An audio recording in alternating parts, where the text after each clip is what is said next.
Joie du foyer. Un mari se plonge la tête dans un four à gaz. Non. Un employé de banque de la Belgravia et d'Outre-mer prend la poudre d'escampette avec une jolie petite fortune. À combien se monte cette fortune? Voyons... 90 000 livres. Non. C'est une véritable rançon de roi. Si on s'en était servi pour rançonner un roi, ça commencerait à intéresser Poirot. Une petite dactylo de 20 ans disparaît. Où est Edna Field? Oh, non. Et vous n'avez que l'embarras du choix. Un mystérieux suicide, une dactylo perdue, un employé de banque en fuite. Il n'y a vraiment rien qui m'attire beaucoup dans tout ça, mon ami.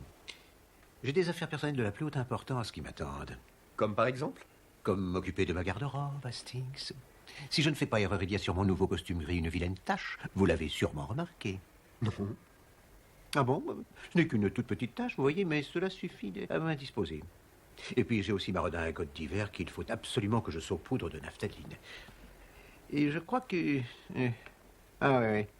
Je crois que le moment est amplement venu d'égaliser ma moustache et d'y appliquer un cosmétique. Il y a une dame qui désirait vous voir, Monsieur Poirot. Une dame? Une cliente. Elle s'appelle Madame Todd. À moins que ce ne soit une affaire d'importance nationale, je ne m'en occuperai pas. Je ne peux pas vous le dire. Voulez-vous que je lui demande? Non, mademoiselle Lemon. Faites-la entrer. Nous allons juger nous-mêmes sur pièce, Hastings. Oui. Madame Todd. Ça ne semble pas d'importance nationale, bien que j'ai connu une Madame Jones qui était maître d'équipage de chasse à cour. Ah oui? Oui, non, c'est tout. Sacrée bonne femme. Madame Todd, monsieur. Je vous remercie. Oh, vous êtes Monsieur Poirot? Je suis bien Hercule Poirot, oui, madame. Je ne vous imaginais pas du tout comme ça.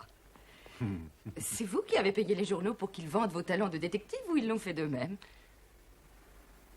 Madame... Excusez-moi, c'est certainement vrai. Mais vous savez comment sont les journaux de nos jours, rien que de l'esbrouf. Mais je ne vous ai pas vexé, j'espère. Non. Quoi qu'il en soit, voilà ce que j'attends de vous, que vous retrouviez ma cuisinière. Je crains fort que vous ne commettiez une petite erreur, madame. Hercule Poirot se trouve être un détective privé. Ça, je le sais bien. Sinon, pourquoi vous aurais-je demandé de retrouver ma cuisinière, à votre avis? Mercredi, elle a quitté la maison sans même demander la permission et elle n'est pas rentrée depuis. Excusez-moi, chère madame, mais je ne me consacre aucunement au genre d'affaires que vous évoquez. Je vous souhaite une bonne journée. C'est comme ça, alors. Trop fier, hein? Il faut que ce soit un secret d'État ou les bijoux d'une comtesse. Je vais vous dire une chose, Votre Altesse, Monsieur Poirot. Les bonnes cuisinières, ça ne court pas les rues. Et la perdre, c'est au moins aussi embêtant que de perdre un collier de perles pour une grande dame.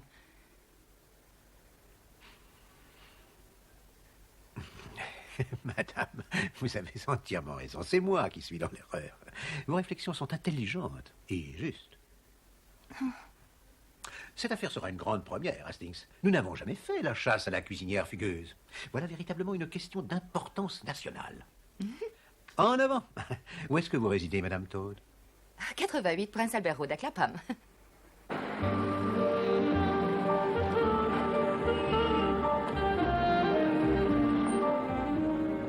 Vous dites que cette perle de cuisinière est sortie le mercredi et n'est jamais revenue. Mercredi, c'est ça, c'était son jour de sortie. Ça s'est donc passé avant-hier. Et vous est-il venu à l'idée, madame, qu'elle avait pu avoir un accident? Vous êtes-vous renseigné dans les hôpitaux? C'est exactement ce que je me suis dit hier, mais ce matin, figurez-vous qu'elle a envoyé quelqu'un pour récupérer ses paquets. Ah oui, et quel paquet?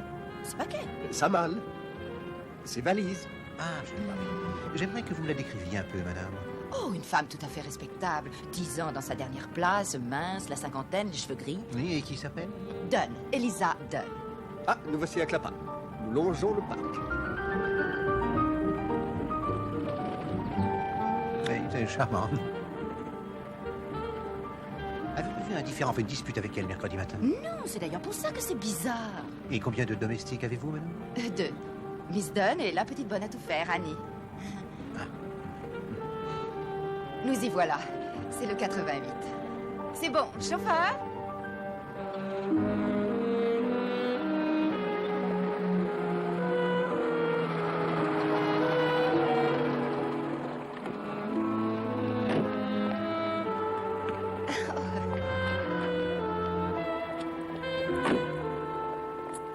Annie!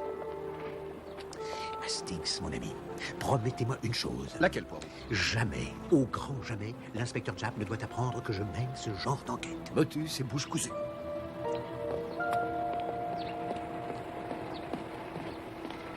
Venez, Annie. Ce monsieur est détective. Il désire vous poser quelques questions. Nous y voilà, monsieur. Voyons, mademoiselle Annie. Veuillez vous asseoir. Merci, monsieur. Tout ce que vous allez nous dire est de la plus grande importance, Annie. Vous êtes la seule qui puissiez nous éclairer un petit peu dans cette affaire. Sans vous, je ne peux Ah, rien. monsieur, à ça pour sûr, je vous dirai tout ce que je sais. Ah, eh bien, c'est très bien. Alors, pour commencer, vous devez avoir votre petite idée. Hein? Vous êtes une fille d'une remarquable intelligence, ça se voit au premier coup d'œil. C'est quand même bizarre, cette histoire, non? À votre avis, quelle est l'explication de cette mystérieuse disparition? La traite des planches. Moi, c'est ce que je dis depuis toujours, monsieur. Seulement personne m'écoute. Et la cuisinière me mettait toujours en garde contre les proxénètes. Faut jamais accepter de renifler un parfum ou de manger une sucrerie, même si le bonhomme a l'air très distingué. Voilà une chose que nous n'avions pas envisagée, Hastings. Ah non, c'est vrai. Dieu du ciel. Mais aurait-elle envoyé chercher sa malle? Non, pardon, monsieur. Mademoiselle Dunn a envoyé chercher sa malle, d'après ce que je sais. Si elle avait effectivement été enlevée par les proxénètes en question, pourquoi aurait-elle fait prendre ses bagages? Ma foi, je sais pas, monsieur. Elle avait besoin de ses affaires, peut-être. Faut bien s'habiller, même dans ces pays étrangers. Ah oui, mais qui est venu prendre cette malle? Un transporteur, les hommes de chez Cater Patterson. C'est vous qui avez fait ces valises? Ah non, c'était déjà tout emballé et ficelé. Ah. Voilà qui est intéressant. Cela signifie donc qu'en quittant la maison mercredi, elle avait déjà décidé de ne pas rentrer. Vous serez certainement de mon avis. Ah bah, j'avais pas pensé à ça. Oui. Maintenant, dites-moi, Annie, quelle a été la toute dernière chose qu'Elisa vous ait dite avant de sortir de la maison? Elle a dit, si par hasard il y a des pêches cuites qui reviennent à midi de la salle à manger, on les aura pour ce soir. Avec un peu de bacon et des pommes de terre frites. Les pêches cuites, c'était son péché mignon. D'ailleurs, ça m'étonnerait pas qu'il l'ait eu avec ça. Qu'il l'ait eu? Bah, les proxénètes, voyons. Ah oui, avec le pêche cuite. Oui, bien sûr. Merci beaucoup, Annie. Votre aide nous a été très précieuse.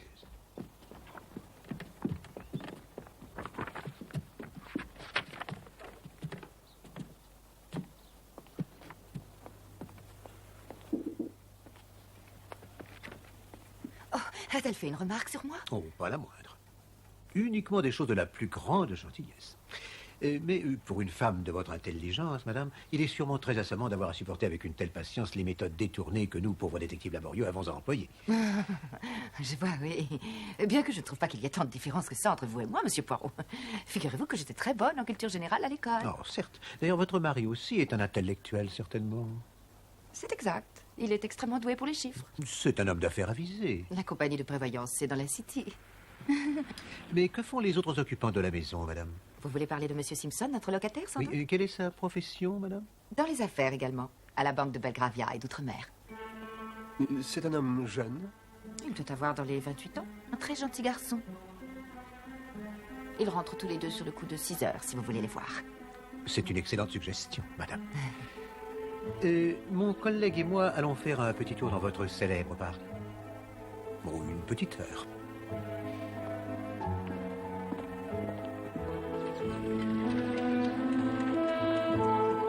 C'est curieux comme coïncidence. Simpson, leur locataire, travaille dans la même banque que l'employé qui s'est enfui. Ils devaient sûrement se connaître. Oh, c'est possible. À moins que Davis n'ait rendu un jour visite à Simpson, qu'il soit tombé amoureux de la cuisinière et l'ait persuadé de l'accompagner dans sa folle cavale. Venez, Hastings, retournons voir le prévoyant Monsieur Todd.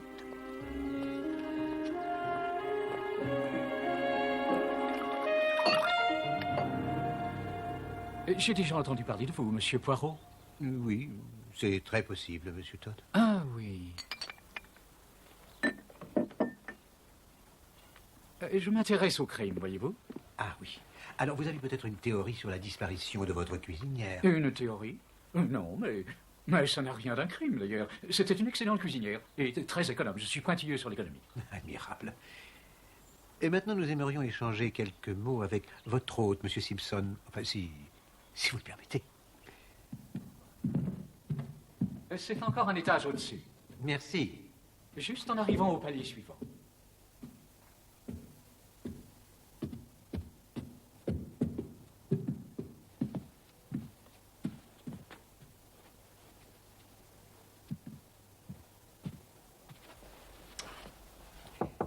Monsieur Simpson.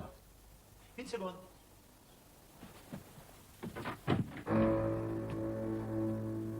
Oui, Monsieur Simpson. Je m'appelle Poirot. Hercule Poirot. Oh, oui. Pouvez-vous nous consacrer un peu de votre temps précieux? Oh, bien sûr, oui.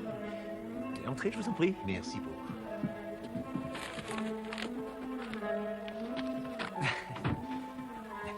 Voilà ce qui nous amène, Monsieur Simpson.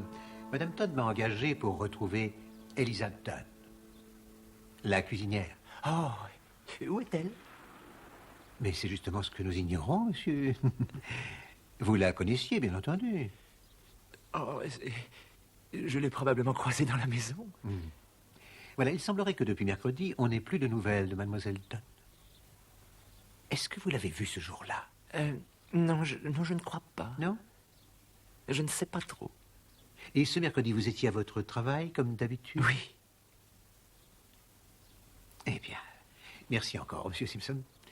Vous nous laissez abuser de votre temps et c'est très aimable. Dites-moi, Monsieur Simpson, qu'est-ce qu'un jeune homme comme vous trouve à faire de ces soirées pour se distraire dans les environs?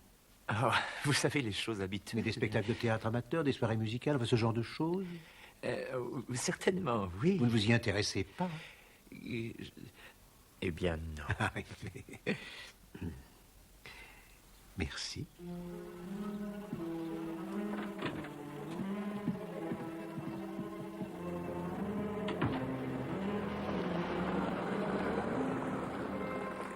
Je pense que le mari a quelque chose à voir dans l'histoire. À voir avec la disparition de la cuisinière? Il y a quelque chose en lui dont je me méfie. Bon, ce n'est pas parce qu'un homme ne vous offre pas à boire qu'automatiquement cela implique qu'il soit coupable d'autres crimes. De toute façon, pour autant que je sache, il n'est pas question de crime. Non, mais c'est une affaire bizarre, pleine d'éléments contradictoires. Et ça m'intéresse. Oui, ça m'intéresse indéniablement. Quoi? Que fasse? Comment ose-t-elle? Qu'y a-t-il? Mais je lui fais une faveur, une immense faveur. J'accepte cette enquête de 4 sous, même d'un demi-sou, devrais-je dire. Mais qu'y a-t-il enfin? Lisez!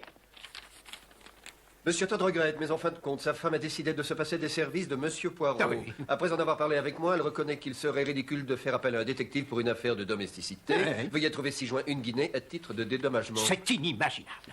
Est-ce qu'il croit qu'on se débarrasse d'Hercule Poirot comme ça? Ah, non! Non, non, non, non, non, non! 36 fois, non! Il me gratifie d'une guinée. Ah, non! Je dépenserai mes propres guinées. J'y consacrerai 36 000 guinées s'il le faut, mais Poirot arrivera à faire la lumière sur ce mystère. Si Elisaton veut bien téléphoner ou se rendre à cette adresse, on lui fera part d'une nouvelle qui est à son bénéfice. À son avantage. Hein?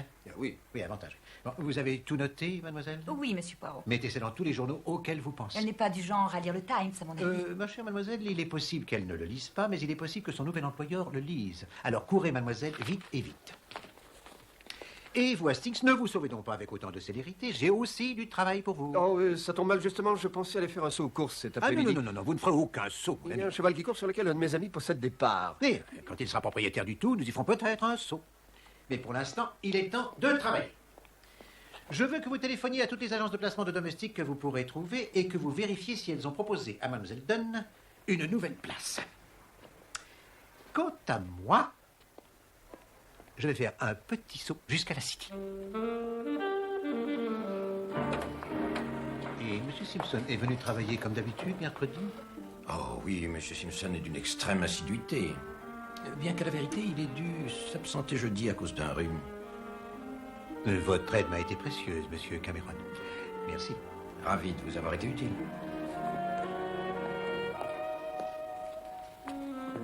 C'est une bien malheureuse affaire, l'histoire de ce Davis qui a pris la fuite. Ah, vous êtes au courant, n'est-ce pas? Difficile de passer au travers. Ah, les journaux adorent les scandales bancaires. C'est la nature humaine, Monsieur Cameron. Mais il est réconfortant pour nous, humbles mortels, de savoir que les banques aussi ont leurs difficultés. Eh oui. Encore une fois, merci, monsieur.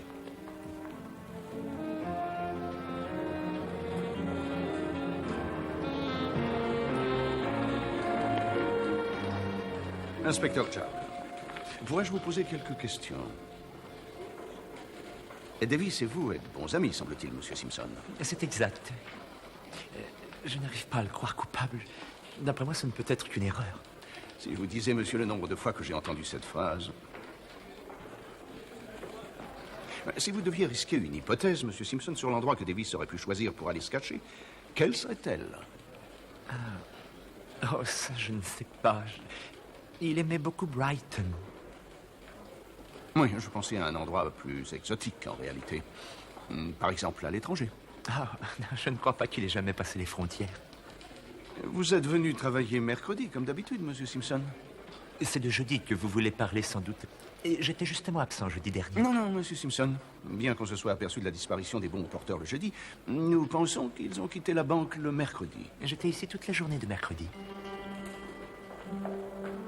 Qu'est-ce qui vous arrive? Cet homme. Eh bien? Il est venu m'interroger hier. Ah, ça, par exemple.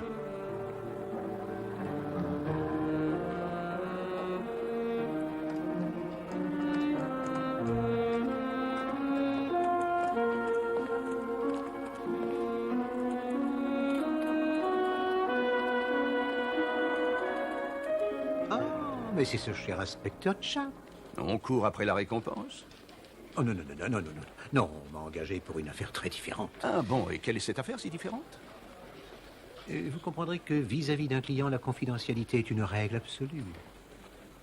Et je me contenterai de dire que l'affaire pour laquelle on m'a engagé est d'une importance nationale. Oh, je préfère entendre ça, Poirot. Comme je pense qu'on a voulu me faire croire que vous vous occupiez de domestiques disparus. Non, non, j'ai dit pas Poirot, j'ai dit. Les temps ont beau être durs, ils ne tomberaient pas si bas.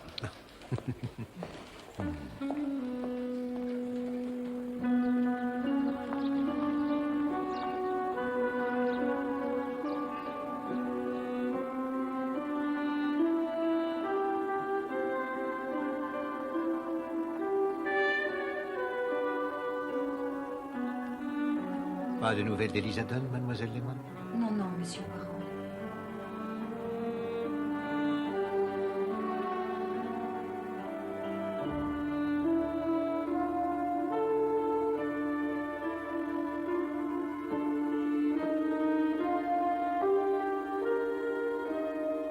une lettre de la duchesse de Wexham. Non, non, non, non. Elle a l'air désespérée.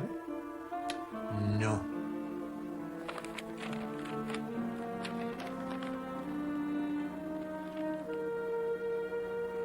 Oh, Jésus.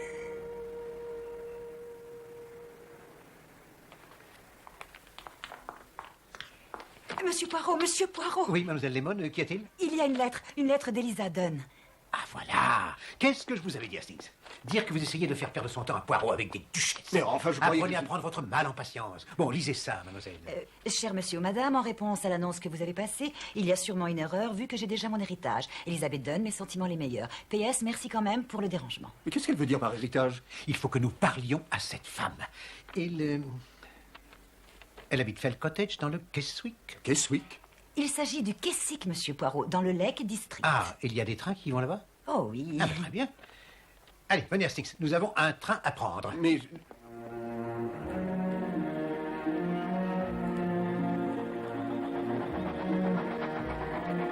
Regardez, Hastings. Pas une seule bâtisse en vue. Pas un seul restaurant. Pas un théâtre. Pas une galerie d'art. Un coin perdu, Hastings. Je croyais que vous aimiez la campagne. Ce n'est pas la campagne, mon ami. La campagne, c'est plein de bosquets, c'est plein de fleurs, et plein de débits de boissons. Ici, c'est un désert.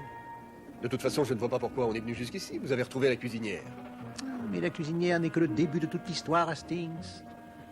Des choses plus importantes nous attendent.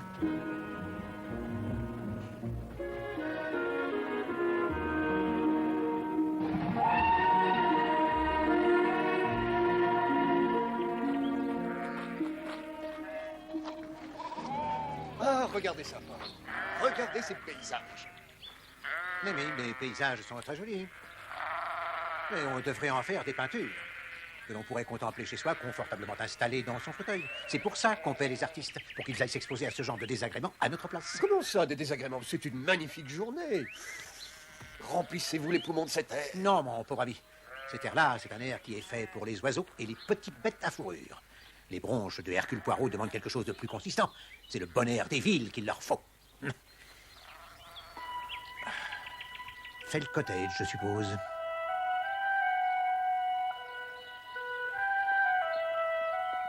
J'espère qu'on est bien chez Elisa Dunn. Mais en fait, qu'est-ce qu'elle est venue faire par ici? C'est justement ce que nous sommes venus découvrir. Ah, quel endroit merveilleux. Oui, si vous êtes un rocher, c'est merveilleux. Oui. Mademoiselle Elisa Dunn, Oui.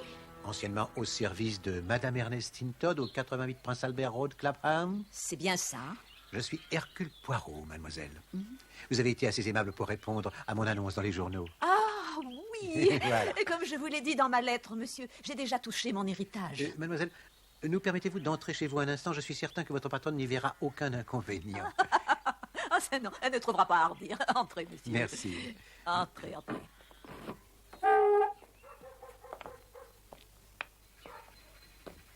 Il faut m'excuser, monsieur. Ce qui me faisait rire, c'est que je n'ai plus de patronne, voyez-vous. C'est ma maison, ici. Oh, mademoiselle Dunn, pardonnez-moi. Vous êtes tout pardonné, vous ne pouviez pas savoir. Ceci fait partie de mon héritage. Ah. Oh, asseyez-vous, je vous en prie. Merci.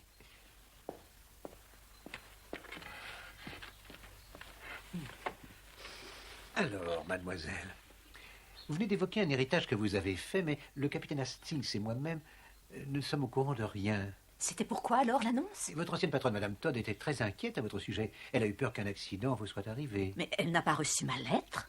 Ah, elle n'a reçu aucune lettre. Elle n'a reçu de message d'aucune sorte. Oh, bonté divine. J'ai confié la lettre à Monsieur Crotchett et j'ai bien insisté pour qu'il la remette à Madame Todd. Quel malheur. Peut-être pourriez-vous raconter au capitaine Hastings et à moi-même toute votre histoire. Voilà. Le mercredi, c'est mon jour de sortie. Et c'est mercredi dernier que toute cette histoire a commencé. Ne soyons pas comme le maçon qui jette la pierre parce qu'il la trouve... J'avais passé la journée à Hoxton où j'étais allée voir une amie et je rentrais à la maison quand un monsieur m'a accosté dans la rue. Il me dit qu'il était allé au 88 pour me voir. Et il me raconta une histoire au sujet d'une vieille amie de ma grand-mère qui vivait en Australie et qui me laissait une maison et de l'argent dans son testament. Au début, je n'ai pas voulu le croire. Et puis, il m'a montré une lettre. Alors le bon maçon ramassera la pierre imparfaite pour la modeler. C'est qui ces avocats, Hurst et Crotchet, qui habitent au 127 Wentworth Way à Melbourne? Eh bien, vous en avez un en face de vous, mademoiselle. Benjamin Crotchet, avocat auprès des tribunaux. J'espère que ceci dissipe en vous une crainte tout à fait compréhensible. Oh, oui, je suis rassurée. Je ne disais pas ça pour mettre votre parole en doute. Revenons à notre affaire, mademoiselle. Il faut que je vous dise que la maison est dans le Keswick. Ah oui, c'est juste après Acton. Non, mademoiselle Dunn, c'est dans le nord de l'Angleterre, à côté de Carlisle. Oh, miséricorde. Ah, mais avant de nous attaquer à ce point de détail, il y a une dernière clause stipulée dans le testament qu'il nous faut aborder. Et c'est laquelle, monsieur? Ce n'est rien de très important, étant donné que ça ne joue pas dans cette affaire, Dieu merci. Cette clause stipule que vous ne devez pas être employé comme domestique. Oh. Quel est le problème, mademoiselle Dunn? C'est que je suis cuisinière. On ne vous l'a pas dit à la maison? Ma chère mademoiselle Dunn, je n'en avais aucune idée. Voilà qui est tout à fait malheureux. Mais alors je ne pourrais pas avoir l'argent, ni la maison, monsieur. Ça semblait assez gentil, même si c'est un peu perdu dans la campagne.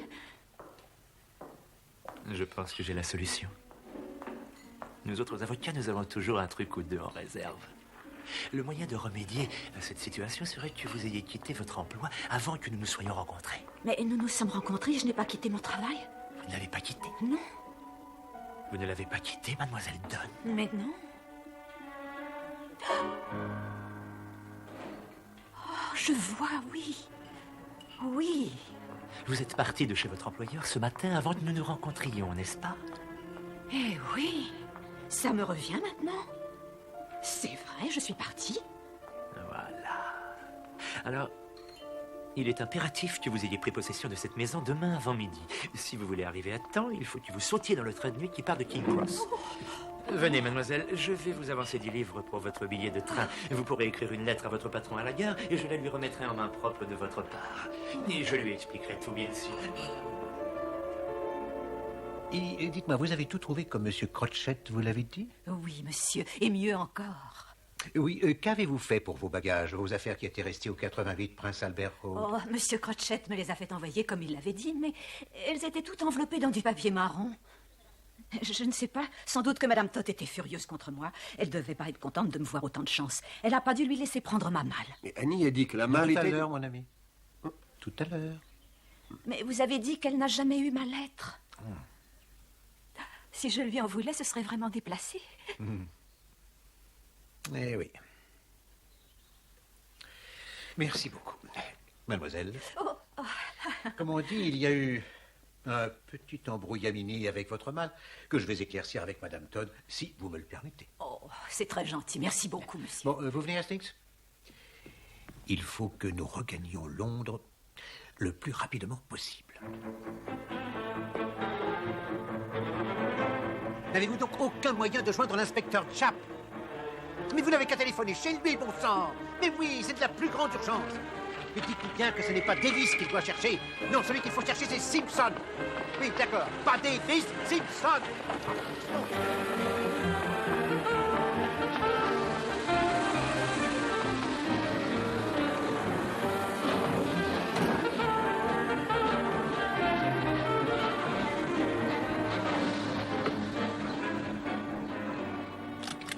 Merci. Merci. Merci. Pourquoi est-ce que l'inspecteur Japp devrait arrêter Simpson tout à coup? Qu'est-ce que Simpson est supposé avoir fait? Hastings, mon ami, vos petites cellules grises ne fonctionnent pas aujourd'hui. Elles ont pris de petites vacances, hein? Ça a quelque chose à voir avec cette Elisa Dunn? Non. Ah, nous sommes à 1000 lieues de la sphère insignifiante de la cuisinière de Clapham, Hastings. Alors, ça a sûrement quelque chose à voir avec cet Australien. Figurez-vous qu'il n'y a pas d'Australien. Si, il y en a un, nous en a parlé, voyons. Vous vous souvenez quand nous avons interrogé Simpson? Interroger Simpson? Non. Dans sa petite chambre, chez les Todd à Clapham. Ah oui, le locataire. Vous vous souvenez, je lui ai demandé s'il s'intéressait au théâtre amateur avant de partir. Oui, c'est vrai, ça me revient. Pourquoi croyez-vous que je lui ai demandé ça? Pourquoi? Eh bien, pour faire la conversation, je suppose. Je lui ai demandé parce qu'il avait récemment porté une fausse barbe.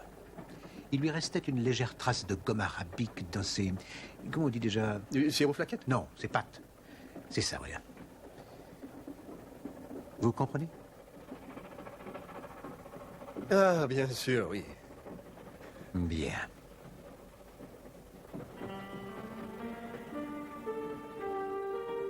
L'Australien, c'était Simpson avec une fausse barbe.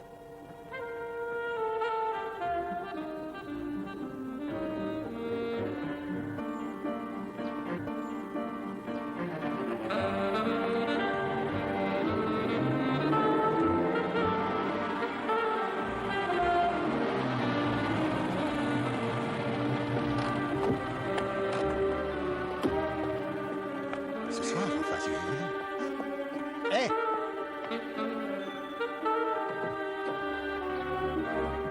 Qui êtes-vous? Qui je suis, mais Hercule Poirot. Et vous, qui êtes-vous?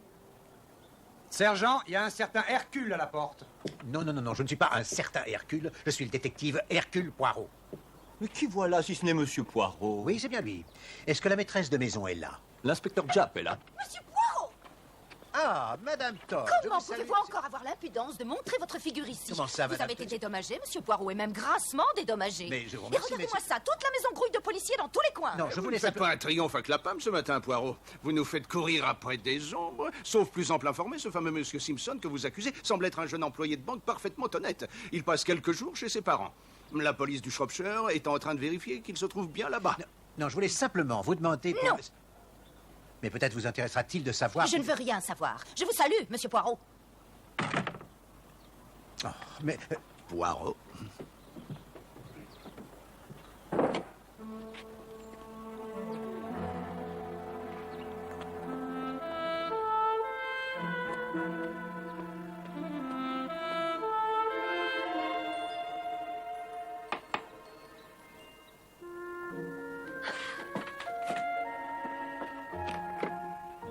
Annie, il faut que je vous pose une question.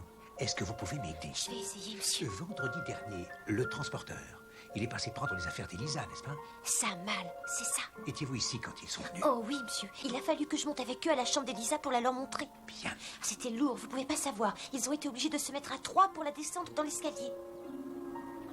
Tout va bien, monsieur? Oui, bien sûr. Dites-moi, Annie, vous avez dit que la malle était déjà toute prête? Oh oui, monsieur. Toute prête et verrouillée avec un cadenas. Et en plus, il y avait une grosse corde autour, avec des nœuds très serrés. Il y avait une étiquette sur la malle, Annie? Oui, monsieur, il y en avait une. Et avec une adresse? Le nom seulement. Mademoiselle Elisa Dunn, ça disait « Garde Twickenham à laisser à la consigne ». C'est très bien, Annie. Merci. Au revoir. Au revoir, une fois. C'est excellent, hein?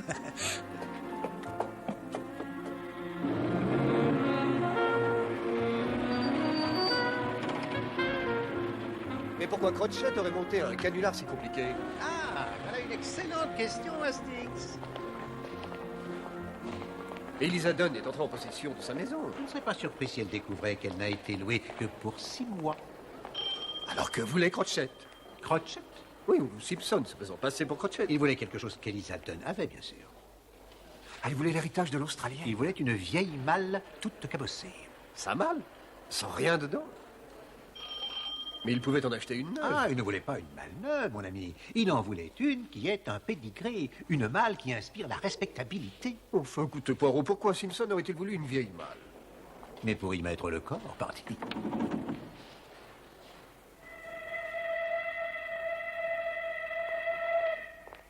On l'a fait suivre à Glasgow. Quelqu'un viendra la chercher là-bas. Mais comment savez-vous ça? Vous n'avez pas consulté vos registres? J'ai pas besoin de consulter mes registres. Tout est là-dedans. Mais qu'est-ce que vous me chantez, le corps? Quel corps? Il est avec vous? Oui. Et de quel corps parlez-vous? Enfin, ne me dites pas que vous voyez des cadavres partout maintenant. Doucement, Hastings. Tout vous sera expliqué en temps utile. Est-ce qu'on pourrait en finir avec notre affaire? Mais je vous en prie. Je m'en suis occupé moi-même, c'est bien simple. C'était hier matin. Un individu qui avait une barbe. Crochette. Vous avez parlé à ce monsieur? Bien entendu que je lui ai parlé. Et il vous a dit comment il s'appelait? Non. Et il a dit que cette Eliza Dunn était sa tante et qu'elle voulait que cette malle soit envoyée à Glasgow. Et elle y est? Vous l'y avez envoyé? Non. Tous les vendredis, la compagnie de chemin de fer me paie des sommes astronomiques pour que je ne fasse pas ce genre de choses. Je crois qu'il veut faire de l'ironie, Poirot. Ah non. Non, non, Hastings.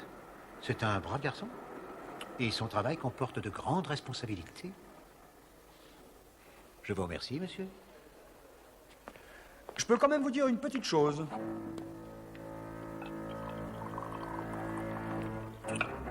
Et quelle est cette petite chose, monsieur? Et vous le cherchez, ce type, ou quoi? Si on le cherche, mais évidemment qu'on le cherche, ce type. Je parle au chef de train, pas au troisième mécano. Ah, mais dites donc, Non, non, non, non, Hastings. Quelle est cette petite chose que vous souhaitez nous dire, monsieur? Très bien. Et je vais vous tuyauter. Je vais vous dire où il est. Voilà. Quand vous voudrez. En tout cas, où je crois qu'il est. Nous sommes un peu moins sûrs, tout d'un coup. Je parie qu'il est là où je vais vous le dire. Et où est-il donc? En Bolivie. Voilà. En Bolivie? Oui, et ça se trouve en Amérique du Sud. Et qu'est-ce qui vous fait penser qu'il se trouve en Bolivie? Plutôt, il est en train d'y aller. Il est en chemin, je dirais, moi. Il a dû payer pour qu'on fasse suivre la malle à Glasgow, vous voyez? Oui, je vois. Oui. Il sort une liasse de billets de banque. Il y avait de quoi étouffer un cheval, ça je vous le dis. Il y avait quelques billets anglais sur le dessus. Il paye ce qu'il me doit avec. Mais j'ai pas pu m'empêcher de voir que presque tous les autres billets étaient boliviens. Voilà. Hastings, ce charmant jeune homme est un génie. Comment savez-vous qu'ils étaient boliviens? Oh, rien qu'un petit détail de rien du tout. Il y avait tout simplement marqué Bolivie sur les coins des billets.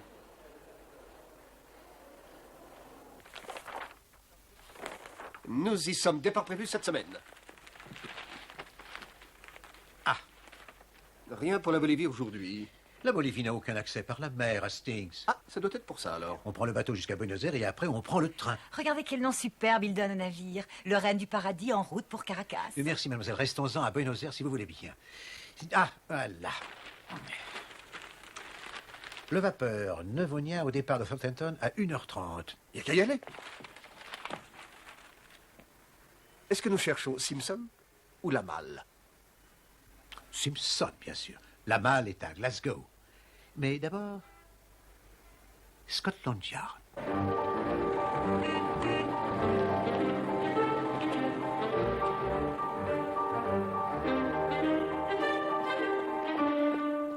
Et bien sûr, tout ce que fait ce Simpson vous semble faire partie d'un plan machiavélique. Oh, cela ne fait aucun doute, inspecteur. 6 mois de loyer d'avance pour la maison, 150 livres payés à mademoiselle Dunn. Ce n'est que fort peu de choses pour assurer le succès de ce plan.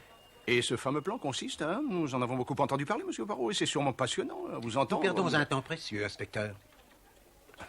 Je vous écoute. Son plan, comme vous dites, c'est de subtiliser un ensemble d'obligations négociables d'une valeur de 900 000 livres à la banque Belgravia et d'outre-mer. Non, ça c'est Davis.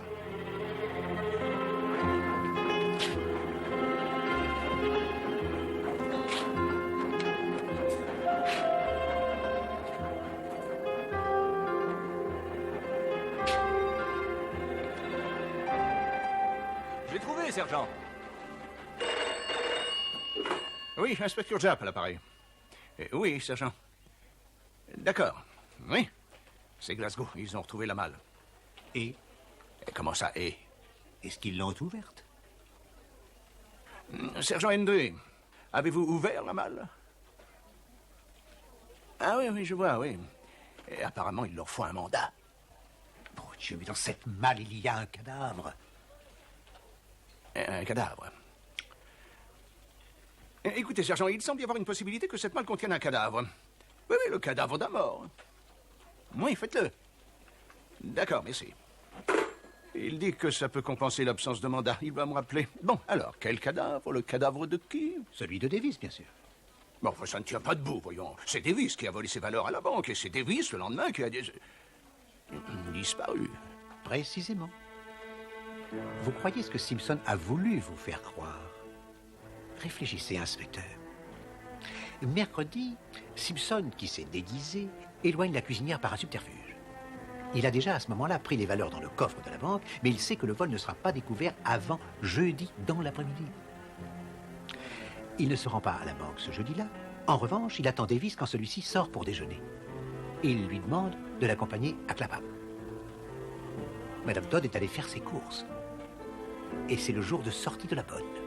Il n'y a personne dans la maison. Simpson assassine Davis.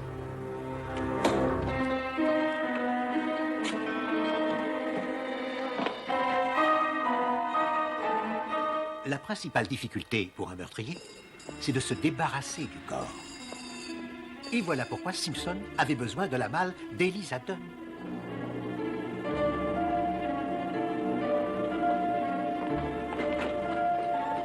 Et maintenant, si je ne me suis pas fourvoyé, mes amis, c'est ici que nous allons appréhender notre meurtrier.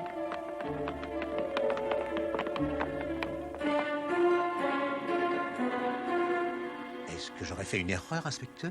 Que voulez-vous, Poirot? Nul n'est vraiment infaillible. Départ remis à une date ultérieure? Oh mon Dieu, j'ai fait une erreur. Une énorme erreur. Oh, monsieur, où a lieu le départ du Reine du Paradis ce soir? Embarcadère 5, monsieur, c'est par là. Et enfin, Poirot, où allez-vous? Le Reine du Paradis apparaît ce soir pour Caracas. Nous l'avons lu dans le Times. Et Poirot! Poirot! Caracas n'est pas en Bolivie! Ce que le préposé a lu sur les billets de banque, ce n'était pas Bolivie. Ah non? Mais non, c'était Bolivar. Et le Bolivar est l'unité monétaire du Venezuela. Notre homme est en route pour le Venezuela.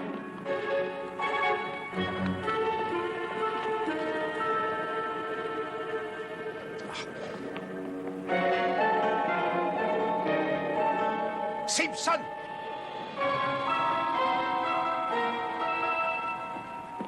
Arrêtez cet homme!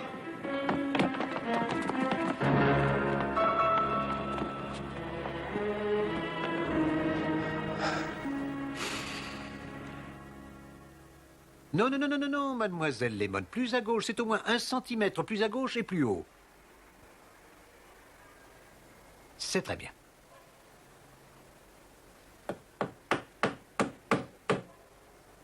Voilà. Il n'y a aucun détail qui puisse échapper à la sagacité de Hercule Poirot. Ni à son coup d'œil. Payez à Hercule Poirot la somme de 1 guinée signée Todd. Ce cadre me servira de pense-bête, Hastings. Il ne faut jamais mépriser le banal, l'insignifiant. On commence par la disparition d'une domestique et on termine par un meurtre commis de sang-froid.